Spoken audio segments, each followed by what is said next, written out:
अस्सलाम वालेकुम। Don news के साथ मैं हूं अली अब्बास। हेडलाइंस आपने मुलाहिजा की, यहाँ आपको अपडेट करेंगे। अमरीकी सदर डोनाल्ड ट्रंप ने कहा है कि इसराइल और ईरान के दरमियान जंग अब बंद हो जानी चाहिए। अमरीकी सदर ने बताया कि उनका आज रूसी सदर से राबता हुआ। बातचीत में दोनों ने इसराइल और ईरान के दरमियान जंगबंदी पर इत्तेफाक किया है।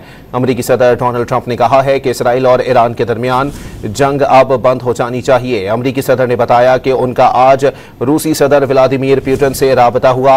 बातचीत में दोनों ने इसराइल और ईरान के दरमियान जंगबंदी पर इत्तेफाक किया है।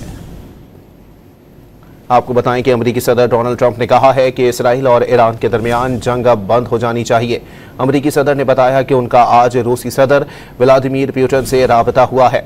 बातचीत में दोनों ने इसराइल और ईरान के दरमियान जंगबंदी पर इत्तेफाक किया है। अस्सलाम वालेकुम। डॉन न्यूज के साथ मैं हूं अली अब्बास। हेडलाइंस आपने मुलाहिजा की, यहाँ आपको अपडेट करेंगे। अमरीकी सदर डोनाल्ड ट्रंप ने कहा है कि इसराइल और ईरान के दरमियान जंग अब बंद हो जानी चाहिए। अमरीकी सदर ने बताया कि उनका आज रूसी सदर से राबता हुआ। बातचीत में दोनों ने इसराइल और ईरान के दरमियान जंगबंदी पर इत्तेफाक किया है। अमरीकी सदर डोनाल्ड ट्रंप ने कहा है कि इसराइल और ईरान के दरमियान जंग अब बंद हो जानी चाहिए। अमरीकी सदर ने बताया कि उनका आज रूसी सदर व्लादिमीर पुतिन से राबता हुआ। बातचीत में दोनों ने इसराइल और ईरान के दरमियान जंगबंदी पर इत्तेफाक किया है।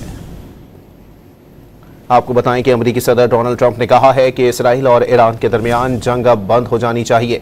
अमरीकी सदर ने बताया कि उनका आज रूसी सदर व्लादिमीर पुतिन से राबता हुआ है। बातचीत में दोनों ने इसराइल और ईरान के दरमियान जंगबंदी पर इत्तेफाक किया है।